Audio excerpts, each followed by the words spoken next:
오늘 나누실 하나님의 말씀은 마태복음 16장 24절부터 28절까지의 말씀입니다. 신약성경 마태복음 16장 24절부터 28절의 말씀입니다. 하나님의 말씀을 제가 읽겠습니다. 이에 예수께서 제자들에게 이르시되 아무든지 나를 따라오려거든 자기를 부인하고 자기 십자가를 지고 나를 쫓을 것이라. 누구든지 제 목숨을 구원코자 하면 잃을 것이요 누구든지 나를 위하여 제 목숨을 잃으면 찾으리라.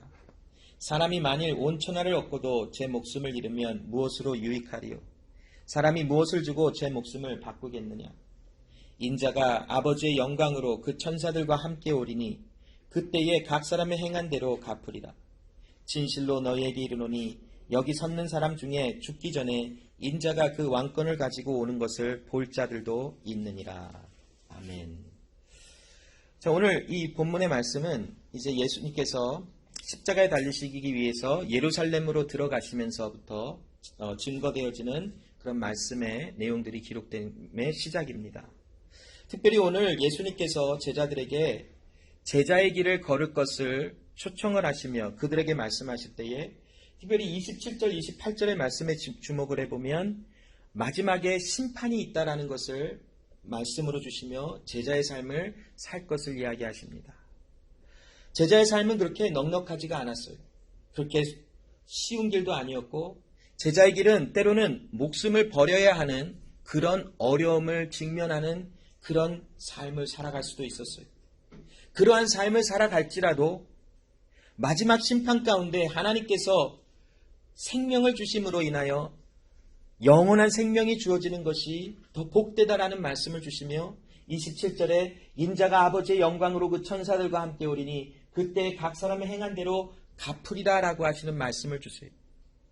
사람의 행위는 그 사람의 어떠함에 의해서 그 증거들로 나타나는 것이에요. 사람의 마음이 어떤 상태인지 그 사람이 어떤 존재인지에 따라서 그 사람의 행위가 드러나고 나타날 수밖에 없어요. 그래서 예수님께서 각 사람의 행한 대로 그들에게 갚으리라 하시는 것은 예수의 생명이 있는 자로 예수의 생명을 담은 사람으로 살아간다면 그에게는 구원에 합당한 열매가 반드시 있는 사람이요. 또한 예수의 생명이 없는 사람에게는 구원의 은혜에 이르도록 그 삶을 살아가는 합당한 열매가 없음을 이야기하고 계세요. 또한 28절에 보면 진실로 너희에게 이르노니 여기 섰는 사람 중에 죽기 전에 인자가 그 왕권을 가지고 오는 것을 볼 자들도 있느니라 라고 말씀을 하세요. 이 말씀은 예수님의 재림 때에 나타날 일을 이야기하고 계시지는 않아요. 그렇다고 해서 어떠한 정확한 시기와 또한 어떠한 정확한 시점을 이야기하고 계시지는 않아요.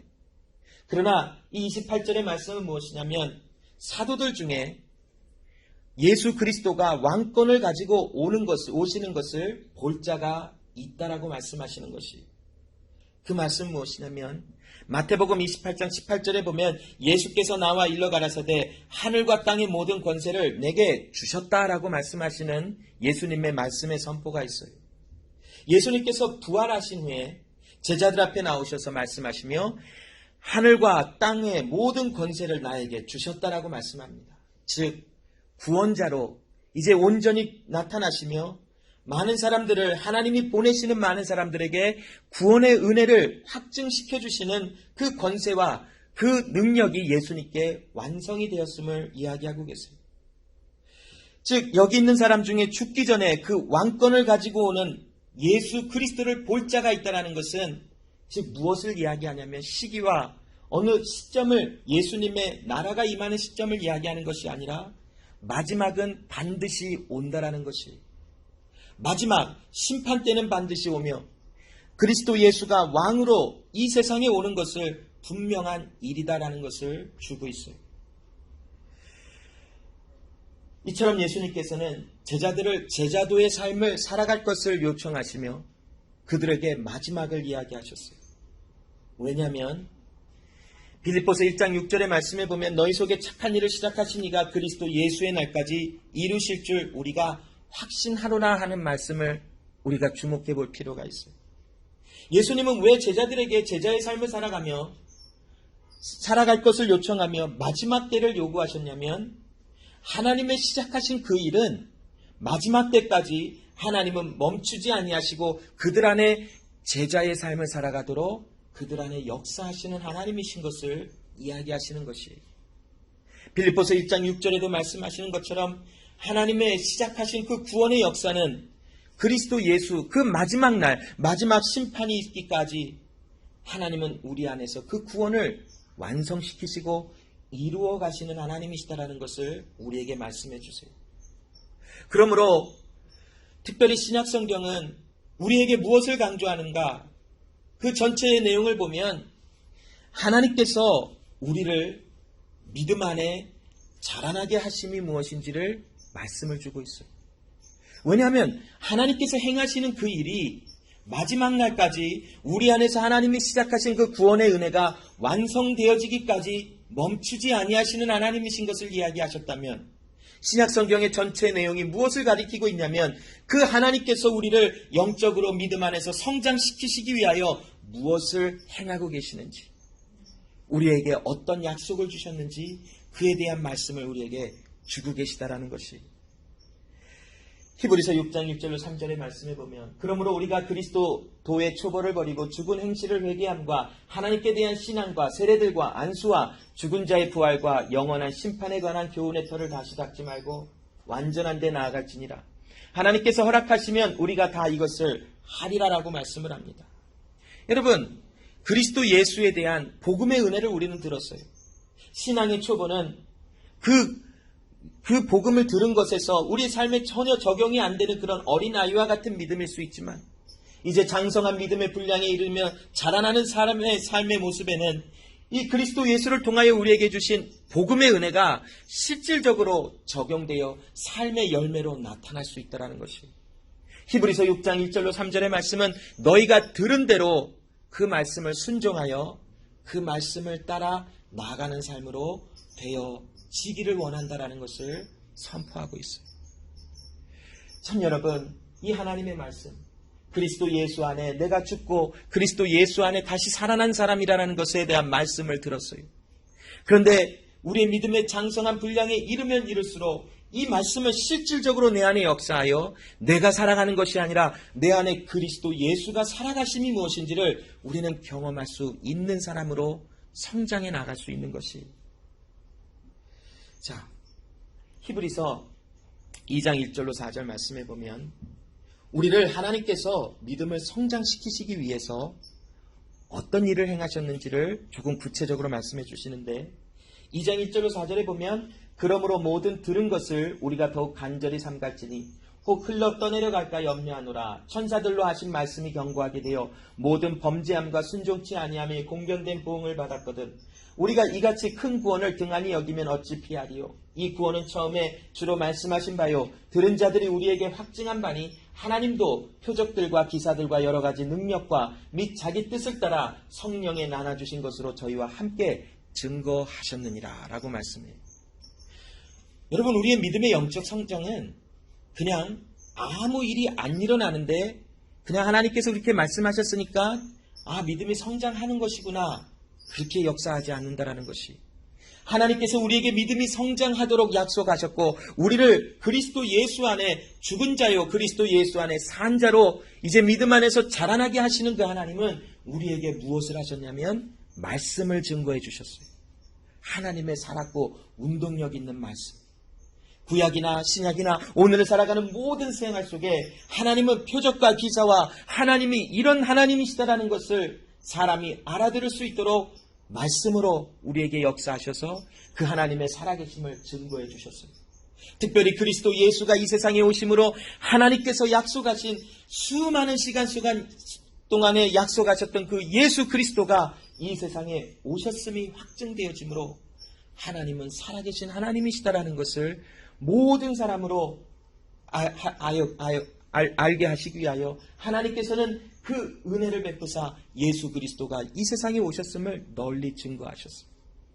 이처럼 여러분, 하나님께서는 마지막 날 예수의 날까지 우리의 구원을 이루시기 위하여 우리에게 말씀을 증거하시고 그 말씀을 기억하게 하시고 말씀을 사모하게 하시고 바라보게 하셨다라는 것이, 그래서 우리는 그 말씀을 더욱더 간절히 간절히 사모하며 그 말씀을 간절히 붙들어야 하는 존재로 변화받은 새 사람이 되었다라는 것이, 여기 히브리서 2장 1절의 말씀에 모든 들은 것을 우리가 더욱 간절히 삼갈지니 혹 흘러 떠내려갈까 염려한다라고 말씀하죠.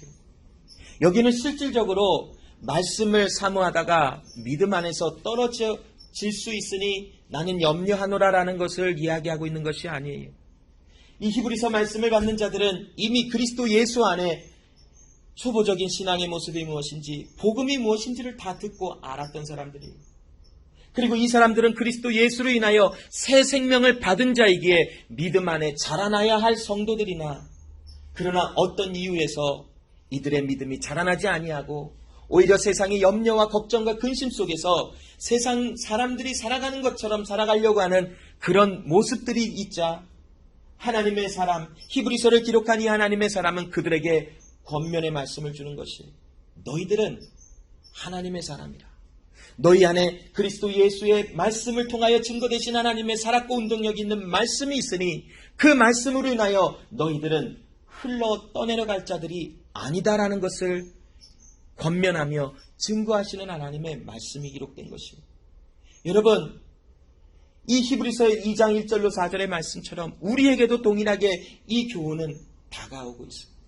여러분, 우리는 그리스도 예수 안에서 새 생명을 받은 하나님의 사람들이, 예수의 날까지 하나님께서는 우리 안에 하나님이 이루신 그 구원의 일을 완성시키시기 위하여 우리의 삶에 오늘도 역사하고 계시는 하나님이십니다.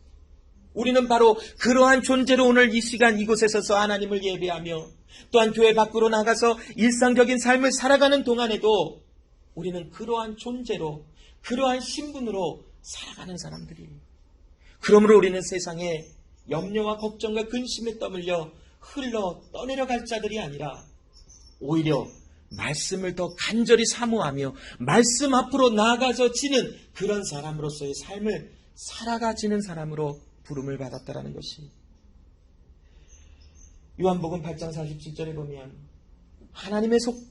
하나님께 속한 사람은 하나님의 말씀을 듣는데요. 그러나 누군가 하나님의 말씀을 듣지 아니한다면 그 이유는 무엇이냐면 그들이 하나님께 속하지 아니하였기 때문이라는 것이, 여기 하나님의 말씀을 듣다라는 것은 그냥 단순히 귀로 하나님의 말씀을 듣는 것을 이야기하지 않아요. 그냥 설교 말씀 듣는 것, 아니면 지나가다가 누가 외치는 그 성경 구절, 하나님의 말씀의 선포를 그냥 듣는 것, 이거를 이야기하고 있지 않아요. 여기 나오는 들음이라고 하는 것은, 말씀을 듣다라는 것은 말씀이 그 안에 새겨지고 말씀이 그를 하나님의 사람으로 살아가도록 역사하는, 열매가 있게 하는 그 삶을 말하는 것이 듣다라는 것이에요. 여러분, 우리가 잘 알잖아요. 어렸을 때 우리 부모님으로부터, 특별히 어머님들이 집에서 너는 왜 이렇게 말을 안 들어 먹니? 이렇게 좋게 표현하지만 우리 각자 어머님의 스타일 따라 뭐 이렇게 이렇게 더해지는 말들이 이렇게 있지요. 감칠맛 나는 말들. 너는 왜 이렇게 말들을 뭐 안 들어 먹니? 뭐 이렇게 얘기를 하지요. 분명히 그 아이들은 엄마의 말을 들었지요. 그런데 왜 엄마는 너 왜 말을 안 듣니라고 말할까요? 말이 그 삶에 적용되지 않았기 때문에 너는 왜 이렇게 말을 안 듣니? 라고 얘기하는 거지 않겠습니까?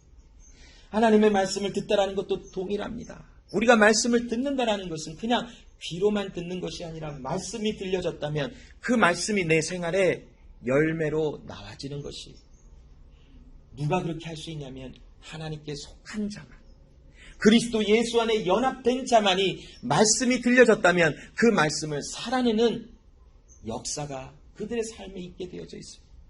말씀을 듣기는 들으나 삶에 아무런 열매가 없다면 그들은 하나님께 속한 자가 아니기에 말씀이 들려지지 않는다라는 것이, 요한복음 또한 10장 25절로 29절의 말씀을 보면 이 말씀을 조금 더 구체적으로 이야기하고 계시죠. 예수께서 대답하시되 내가 너희에게 말하였으되 믿지 아니하는도다. 내가 내 아버지의 이름으로 행하는 일들이 나를 증거하는 것이거늘 너희가 내 양이 아니므로 믿지 아니하는도다. 내 양은 내 음성을 들으며 나는 저희를 알며 저희는 나를 따르느니라. 내가 저희에게 영생을 주노니 영원히 멸망치 아니할 터이요 또 저희를 내 손에서 빼앗을 자가 없느니라. 저희를 주신 내 아버지는 만유보다 크심에 아무도 아버지의 손에서 빼앗을 수 없느니라. 여러분, 하나님께서 이루어내신 그 구원은 우리 안에서 그 어떤 피조물도 빼앗아 갈 수 없다라는 것이, 우리가 하나님의 말씀을 잘 들으면 구원받은 것 같고 하나님의 말씀에서 좀 떠나가면 구원을 박탈당한 것 같고 하는 느낌이 들 수도 있어요. 그런 생각이 들 수도 있어요. 그러나 여러분, 하나님께서 우리를 그리스도 예수께 가기로 허락하셨다면, 그리스도 예수 안에서 우리가 연합된 하나님의 사람이라면, 그리하여 진정한 예수 그리스도의 생명을 받은 자라면, 그 안에 있는, 그 안에 존재하는 생명은 그 누구도 소멸할 수 없다라는 것이, 바로 여러분, 오직 그리스도 예수의 은혜 속에 있는 자만이 그 하나님의 말씀을 끝까지 듣고 나갈 수 있고, 그 이유는 바로 우리가 예수 그리스도의 양이요, 예수 그리스도는 우리의 목자며 우리는 예수를 알고 예수도 나를 알므로 그 관계가 끊어지지 않기에 우리는 주의 말씀을 듣고 따라 나갈 수 있는 은혜가 주어진 자들이라는 것입니다. 여러분, 히브리서 12장 1절로 2절 말씀해 보면 특별히 2절에 믿음의 주여 또 온전케 하신 이 예수를 바라보자라고 합니다. 여러분, 어떻게 예수를 바라볼 수 있습니까? 누가 예수를 바라봅니까? 오직 그 안에 예수의 생명이 있는 자만이 예수를 바라보는 것이에요.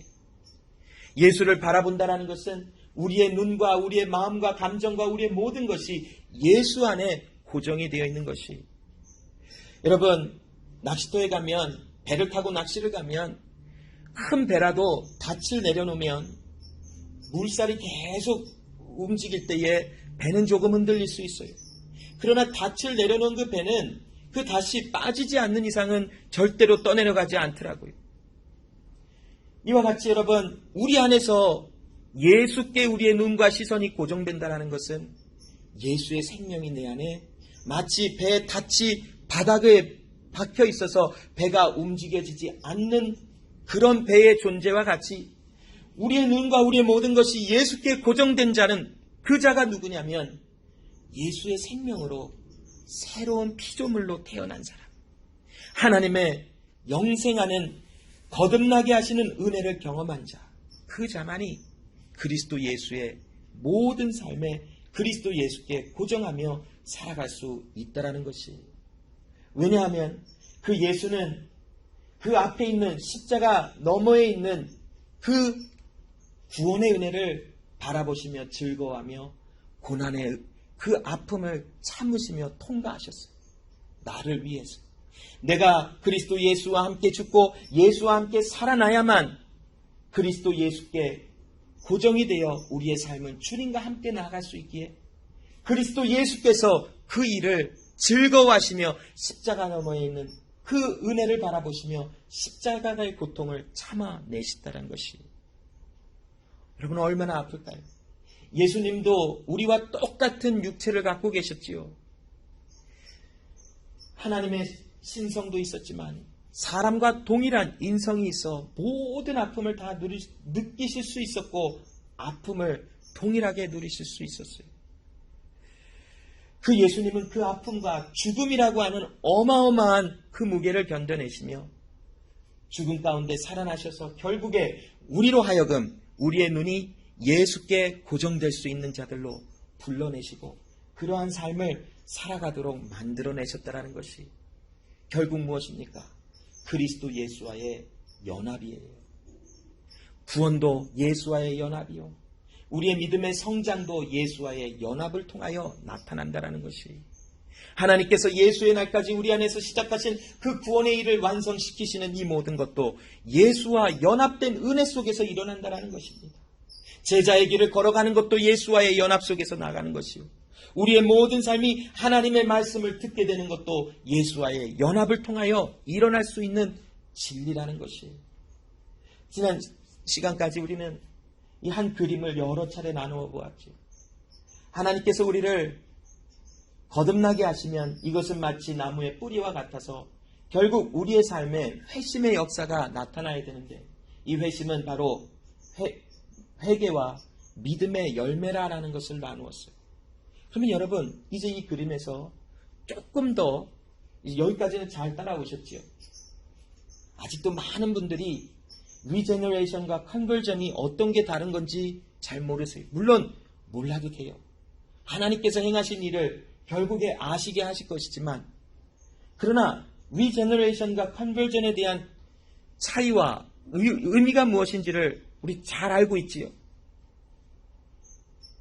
그렇게 저는 믿고 싶어요. 잘 아실 거예요. 리제너레이션은 거듭남이에요. 본어게 새 생명을 받은 거예요. 컨버전은 새 생명을 받았기에 하나님 앞에서 내 마음이 돌아가며 이제는 그리스도 예수 앞에 회개가 되어지고 예수가 인정되어지는 믿음이 있다라는 것을 알게 되어져요. 자, 이 그림에서 조금 더 우리가 깊은 내용으로 들어가기 위해서 여기 오른쪽에 있는 그림의 내용을 한번 나눠볼게요. 자, 리제너레이션과 컨버전이 있는 여기는 똑같아요. 자, 리제너레이션과 컨버전이 있는데 하나님 안에 예수의 새 생명, 즉 예수와 연합된 사람, 예수의 생명으로 다시 태어난 사람에게는 믿음과 회개의 역사가 반드시 나타나요. 그런데 믿음과 회개의 역사에서 끝이 나는 것이 아니라 이 믿음과 회개가 있는 이 회심의 역사 속에서 하나님은 우리에게 너의 죄가 용서함을 받았다라는 것까지 알게 해주세요. 그리고 우리는 그 하나님의 의가 내 안에 있어 나는 의로운 자다라는 것을 알게 해주세요. 그게 우리를 의롭게 하심이에요. 그런데 여기서 끝나는 것이 아니라 우리를 성화시켜 가시는 은혜까지 우리를 인도해내세요. 바로 sanctification, 성화라고 해요. 바로 제자의 길은 바로 그리스도 예수 안에 새롭게 태어난 자들, 그래서 믿음과 회개의 열매가 나타나는 자들, 그리고 그들 안에 하나님으로부터 용서의 은혜를 경험하였고 나는 부정하고 더럽고 연약하지만 하나님의 그리스도 예수 안에 있는 의로 말미암아 나는 의로운 자라는 것을 고백할 수 있는 그 사람들에게 이제 예수와 함께 나아가는 성화의 과정이 바로 제자의 길인 것을 우리는 알 수 있어요. 자, 그러면 조금 더 구체적으로 걱정하지 말아요. 이 그림은 계속해서 몇 번 더 나눌 거예요. 오늘 조금 설명이 부족했다면 언젠간 또 더 보충되는 설명이 있겠지요. 자, 그렇다면 이 sanctification이 무엇인가라는 것이 웨스트민스터의 그 소요리 문답이라고 하는 그 조그만 책이 있어요. 궁금하신 분들은 요청하시면 제가 이 파일로 된 걸 보내드릴게요. 굉장히 도움이 많이 돼요. 아마 로기조마에 계신 분들은 제가 드렸나요? 아마 그런 것 같아요. 안 읽어서 문제지. 자, 웨스트민스터의 소요리 문답 그 문제 35번이라고 하는 곳에 성화가 무엇인가라고 하는 그것에 대한 데피니션이 있어요. 자, 이 성화는 무엇이냐면 하나님의 일이다라는 것이 하나님의 은혜로 우리에게 역사하는 일이래요. 그리고 이 성화는 바로 우리가 하나님의 형상을 닮은 자들로 또 하나님의 은혜를 경험한 자들로 새로운 모습으로 변화되어져 가는 것이다 라고 말하고 있어요. 또한 우리는 점점 죄에 대하여는 죽은 자고 그리스도 예수 안에서 하나님께 대하여는 산 자, 즉 의로운 자로 계속하여 드러나는 것이다 라는 것으로 이 성화를 디파인하고 있어요. 자, 이 성화는 무엇이냐면 바로 거듭남은 하나님께서 우리에게 생명을 임플란트한 거예요. 예수의 생명.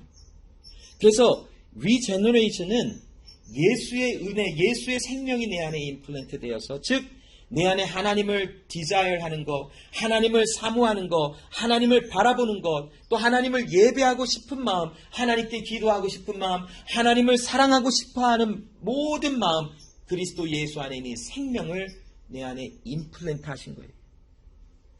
이 성화는 바로 이제는 그 임플란트 한 대로 내 안에 그 하나님을 디자일하는, 하나님을 사모하고 하나님을 바라보는 그 일이 내 안에서 완성되어져 가며 나의 삶 속에 끊임없이 하나님을 찾고 찾는 역사가 나타나는 것. 그리하여 죄에 대하여서는 죽고 그리스도 예수에 대하여는, 하나님께 대하여는 그리스도 예수 안에서 산자로 살아가지는 열매가 나타나는 것. 이게 바로 성화라고 말할 수 있는 것이. 여러분, 이 히브리서 12장 1절 말씀에 보면 우리에게 구름과 같이 둘러싼 허다한 증인들이 있으니 모든 무거운 삶과 얼매이기 쉬운 죄를 벗어버리고 인내로서 우리 앞에 당한 경주를 경주하며 라고 하는 말씀이 나오죠. 제자의 삶이에요. 우리의 모든 죄에 얼매였던 모든 것이 벗어지는 삶 속에 우리는 경주하는 자가 쉬지 않고 경주하는 것처럼 성화되어져 가는 과정 안에 제자의 삶을 살아가는 자들로 우리는 부름을 받았어요. 그런데 여러분, 히브리서를 자세히 묵상해보고 자세히 들여다보면 굉장히 깊은 은혜들이 많이 있어요. 그래서 금요일날 이렇게 말씀을 오래오래 나누는 거예요.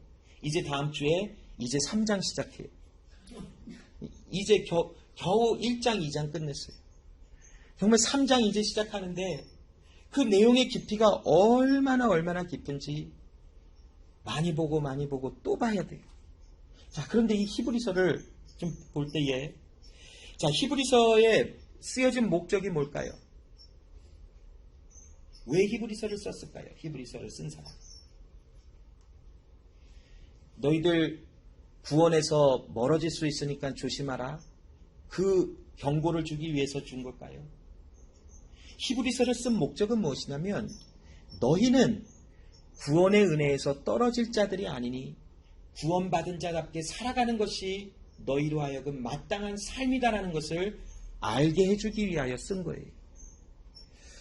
히브리서를 보면 히브리서를 받는 사람들이 믿음이 굉장히 지금 흔들리고 있어요. 마치 어린아이가 단단한 음식이 아닌 부드러운 음식을 찾는 것처럼 어린아이와 같은 믿음의 모습을 자꾸 보여줘요. 그래서 이 히브리서를 기록한 사람은 너희가 어찌하여 단단한 음식이 아닌 부드러운 음식만 먹고 단단한 음식을 먹지 못하느냐. 단단한 음식은 믿음에 성장한 사람들만이 먹는 음식이라고까지 이야기하며 그들을 권면하고 있어요. 여러분, 그러면 히브리서를 받는 이 사람들이 왜 어린아이와 같은 믿음을 보였을까요?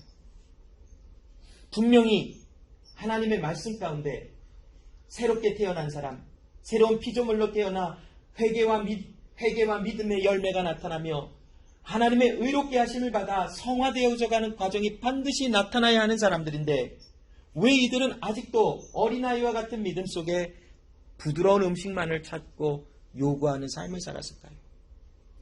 어린아이와 같은 믿음이었기 때문에 그럴까요? 히브리서를 전체를 읽어보면 그들을 그렇게 정의하고 있지 않아요. 이들은 어린아이와 같은 믿음에 멈춰있는 사람들이 아니라 결국 성장하는 과정 속에 영적으로 병들어 있는 사람이라는 것을 이야기해줘요. 이들은 이미 예수 그리스도와 함께 살아가다가 고난도 당하였고 자기가 가졌던 모든 소유물도 다 빼앗기는 고통 속에서도 살아남았던 자들이에요. 그런데 어느 순간 그 고통과 아픔이 더더더 임하자 어느 순간 이들은 영적으로 병이 들고 말았어요. 자, 이들이 영적으로 병이 든 이유가 무엇일까? 성경은 자세하게 나와 있지 않아요. 두 가지로 한번 우리가 추측을 해볼 수 있는데 한 가지는 무엇이냐면 이들을 유익하게 하지 아니하는 것에 너무 관심을 갖지 않았나라고 예측을 한번 해볼 수 있어요. 자, 여러분 유튜브 보는 게 죄일까요? 물론 이상하고 막 그런 더러운 거 보는 거는 좋지 않지요. 그러나 건전한 거, 뭐 집 어떻게 짓는 거, 차 어떻게 고치는 거, 뭐 꽃 어떻게 가꾸는 거, 어떻게 하면 뭐 밥 맛있게 하는 거, 뭐 유튜브 컨텐츠 되게 많잖아요. 그 보는 것 자체가 죄인가요? 너무 거룩하셔서 그런 거 보는 것도 죄라고 여기시는 분이 혹시 없겠지요. 뭐 그게 왜 죄가 되겠어요? 유튜브 그냥 보는 거. 우리 가끔 어떤 자매들은 무슨 세자책봉이 뭔지 자꾸 그거 저희 자꾸 세자책봉 뭐 어쩌고저쩌고 한국의 무슨 코미디 프로그램인가 봐요. 웃으려고 해도 별로더라고요. 그런 게 보는 게 뭐 그렇게 죄일까요? 그냥 볼 수 있어요. 얼마나 재밌어요. 보고 저는 재미없지만 얼마나 재밌겠어요. 그리고 물고기에 대해서 보는 거, 이것저것 보는 거, 그게 뭐가 죄가 되겠어요. 근데 여러분, 어떤 경우에 그 보는 것이 나를 사로잡아 버릴 수가 있어요. 여러분, 그리스도 예수 안에서 우리가 가장 마음이 가야 있어야 하는 것이 무엇인 줄 알아요? 바로 하나님의 말씀이에요. 그런데 유튜브 하루 종일 봐지나요? 그렇더라고요. 사람의 무슨 집중의 한계는 30분을 넘어가면 안 된다? 다 거짓말이에요. 제가 한번 해봤어요. 얼마나 보나 한번 해보자 하고 봤더니 하루 종일도 보겠더라고요. 재밌는 게 너무 많아요. 분명히 A에서 시작했는데 나의 끝은 어디 뒤에 컨텐츠를 봐라. 전혀 상관없는 곳에서 이야 진짜 재밌다 하고 한도 끝도 없이 보고 있어요. 재미는 있어요. 그런데 공허해져요. 그런데 말씀을 읽으려고 그러면 재미가 없어져요. 유튜브 정말 재밌는데 말씀은 조금 그럼 이거 한 번만 보고 5분 10분이 50분이 되고 나중에 정말 50시간이 될 수도 있겠더라고요. 여러분, 죄가 아닌데 어떤 거는 너무 지나치면 우리의 믿음 생활에 방해가 되어지는 것이 있어요. 그래서 우리의 삶에는 과연 내가 지금 하고 있는 이 일이 나의 믿음의 생활에 도움이 되는 것일까? 한번 생각해 봐야 돼요. 과연 그리스도 예수 안에 내가 믿음으로 성장해 나아가는 것에 필요한 것인가? 한번 생각해 봐야 돼요. 우리는 무엇인가 집중하고 무엇인가를 열심히 행해야 돼요. 그러나 그 열심으로 행하는 그 모든 것이 하나님 안에서 그리스도 예수 안에서 믿음의 성장함이 방해가 된다면 우리는 절제할 수도 있어야 된다는 것이에요.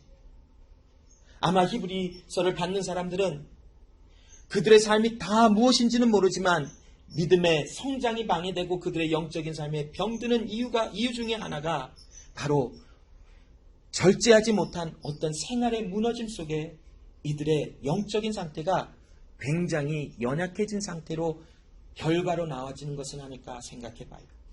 또한 두 번째 한번 생각해 볼 수 있는 것은 바로 얽매이기 쉬운 죄의 모습 속에 자꾸 넘어지면서도 그곳에서 자기의 정체성을 무엇인지 듣지 아니하고 하나님의 말씀 속에서 다시 세움을 받지 못하는 그런 연약함이 있었진 않았나 한번 생각해 봐요. 여러분, 우리의 삶도 물로 된 음식을 찾는 데에는 다 이유가 있겠지요. 병들었거나 이제 나이가 너무 많아서 단단한 음식이 내 안에서 소화가 되지 않을 때 우리는 물로 된 음식을 찾을 수밖에 없어요. 이 히브리서를 받는 사람들도 하나님의 그 말씀이 자꾸 선포되어도 이들이 그 말씀을 받지 못하고 하나님의 그 말씀, 연약한 말씀만을, 부드러운 말씀만을 받으려고 하는 그 이유는 바로 병들었기 때문이라는 것이에요. 그러나 예수님도 제자들에게 또한 이 히브리서를 기록한 사람도 히브리서를 받는 사람들에게 무엇을 선포하냐면 너희는 그리스도 예수 안에 새로운 피조물이요 그리스도 예수 안에 믿음의 성장이 있어야 하는 사람이다라고 하는 정체성을 알게 해주며 그 말씀을 듣게 하며 이들을 다시 세워주시는 은혜가 있다라는 것이에요. 그래서 오늘 본문에 예수님은 너희들은 나의 제자라. 너희들은 나를 따라올 때에 너희 안에 어떤 변화가 있는 줄 아느냐? 두 가지로 말씀하시죠. 너를 부인하게 되고 너의 십자가를 지고 나를 따르는 것이야 라고 말씀을 하고 있어요. 여러분, 예수 밖에 있는 사람은 에베소서 4장 17절 19절의 말씀에 보면 내가 이것을 말하며 주 안에서 증거하노니 이제부터는 이방인이 그 마음에 허망한 것으로 행한 같이 너희는 행하지 말라. 저희 총명이 어두워지고 저희 가운데 있는 무지함과 저희 마음의 굳어짐으로 말미암아 하나님의 생명에서 떠나 있도다. 저희가 감각 없는 자 되어 자신을 방탕에 방임하여 모든 더러운 것을 욕심으로 행할 수밖에 없어요. 그리스도 예수 밖에 있는 예수와 상관없는 새로운 피조물로 태어나지 않은 사람들은, 예수를 모르는 사람들은 더러운 것과 욕심과 모든 죄된 것을 즐기며 그 안에서 아무런 애통해함도 없이 방향 없는 것 같은 삶을 살아갈 수밖에 없어요. 그런데 여러분, 예수 그리스도께서 이 시간 우리에게 너희가 나의 제자이며 제자는 나를 따라올 때에 너를 부인하는 것이야 라고 말씀합니다. 부인한다라는 것은 바로 나의 나됨을 부인하는 것이에요. 나의 모든 것. 너를 부인하라. 너의 옛사람을 부인하라는 것이에요. 이 아파로네오마이라고 하는 이 단어가 언제 또 쓰였었냐면, 예수님이 십자가에 달리시기 직전에 고통받으시고 이 신문 받으실 때에 예수님이 채찍질 당하고 침뱉음을 당하고 주먹으로 침을 당할 때 베드로가 그 뜰 옆에 있었어요. 그때 어떤 한 여자아이가 베드로에게 너도 예수와 함께 있었던 사람 아니냐라고 얘기했을 때 베드로가 예수님을 3번 부인하지요. 그때 사용됐던 단어가 이 아파로네오마이라고 하는 이 단어예요. 모른다. 나는 저와 상관이 없다라고 하는 단어예요. 그런데 예수님께서 이 시간 제자들에게 너희가 나를 따라오려거든 나와 따라가는 자라면 너희는 너희를 모른다 하는 사람들이라 라는 것이, 모른다라는 것이 무엇입니까? 에베소서 4장 20절로 24절에 오직 너희는 그리스도를 이같이 배우지 아니하였느니라. 진리가 예수 안에 있는 것 같이 너희가 과연 그에게서 듣고 또한 그 안에서 가르침을 받았을진데 너희는 유혹의 욕심을 따라 썩어져가는 구습을 쫓는 옛사람을 벗어버리고 오직 심령으로 새롭게 되어 하나님을 따라 의와 진리와 거룩함으로 지으심을 받은 새 사람을 입으라.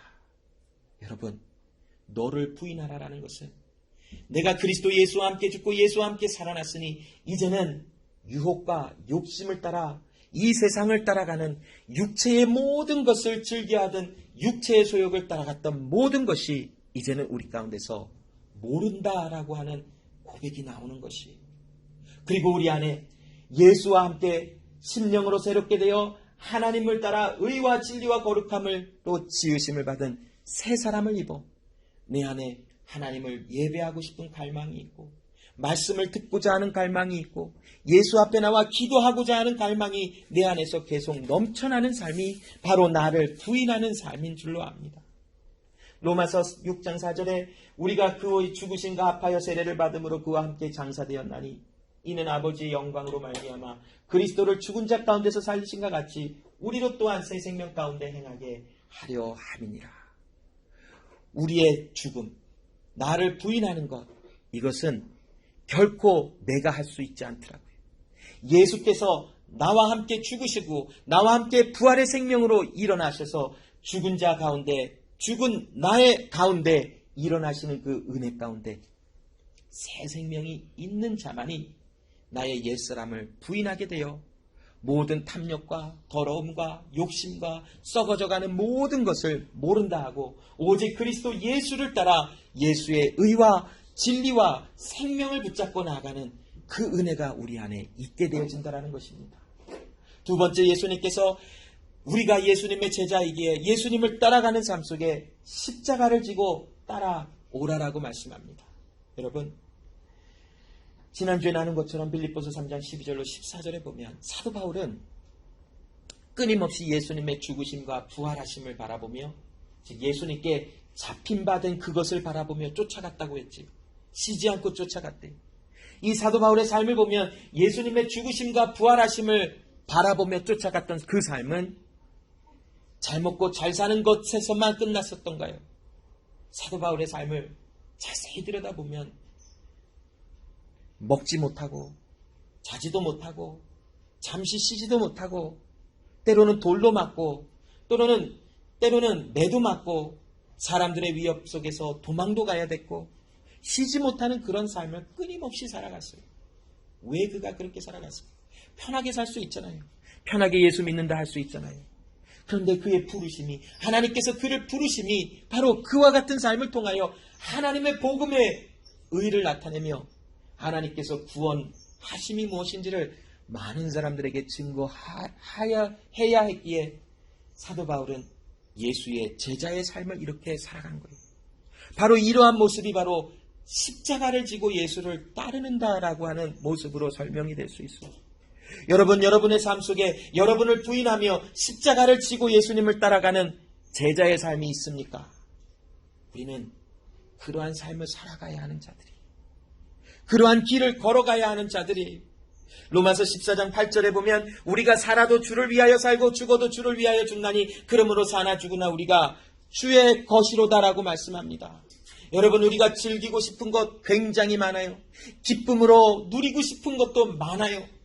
그러나 여러분, 나를 부인하고 자기 십자가를 진다라는 것은 내 안에 하나님이 기뻐하시는 일이 무엇인지를 고민해보고 생각해보는 삶의 흔적이 있는 사람들이라는 것이, 여러분, 말씀 읽는 거 쉽지 않더라고요.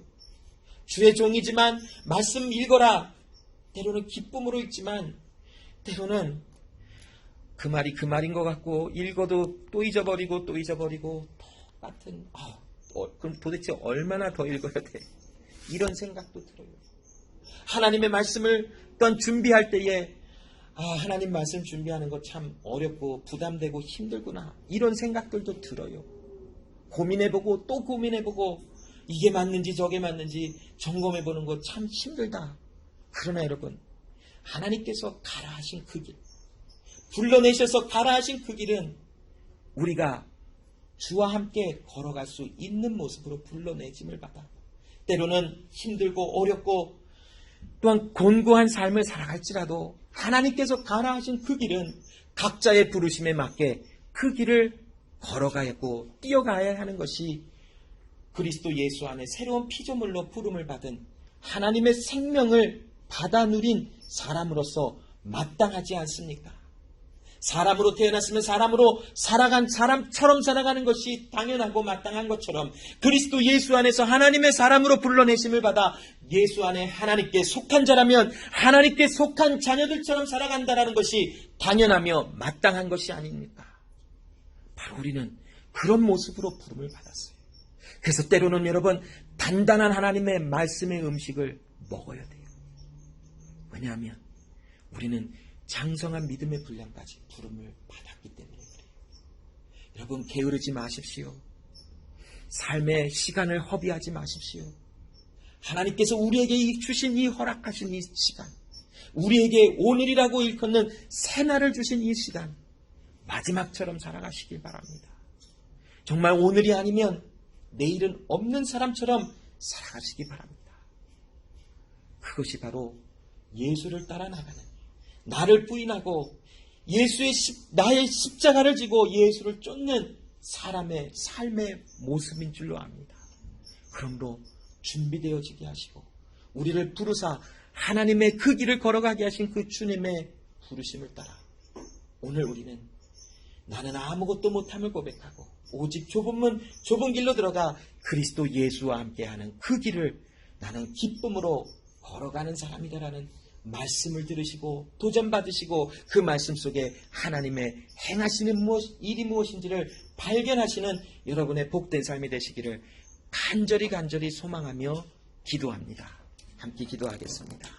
하나님 아버지, 감사합니다. 오늘도 그리스도 예수 안에 나를 불러내신 하나님을 보게 하심을 감사합니다. 하나님은 나를 예수의 생명으로 다시 태어나게 하시고 예수의 생명이 있는 나에게 믿음과 회개의 열매가 있게 하시며 이제 나는 그리스도 예수 안에 죄사함을 받은 자요 하나님의 의로 거룩한 삶으로 살아가는 하나님의 의로운 자가 되었음을 알게 하심을 감사합니다. 이제 우리의 삶에 멈추지 않고 달려가게 하시는 그 길은 하나님의 우리를 성화시켜가는 제자의 삶을 살아가는 그 길을 경험케 하십니다. 주님이 말씀하신 대로 우리는 주님과 함께 주님의 제자의 삶을 살아갈 때에 나를 부인하고 십자가를 지라 하신 이 말씀을 기억하게 하시옵소서. 하나님, 내 안에 새 생명이 있으니 나의 나된 옛된 모든 모습은 부인하게 되어지고 또한 멀리 떨어지게 하시고 하나님 그리스도 예수에 가신 그 길, 주님이 가라 하신 그 길, 때로는 가기 싫은 길들도 있습니다. 어려워 망설여지는 길들도 있습니다. 그러나 하나님, 쉬지 말고 걸어가야 하는 그 길, 주님이 가라 하시는 그 길을 우리는 걸어가며 나의 삶을 통하여 하나님의 복음이 무엇인지, 하나님의 생명이 무엇인지, 하나님의 구원이 무엇인지에 대한 본이 보여지는 그러한 삶으로 살아가도록 도와주시옵소서.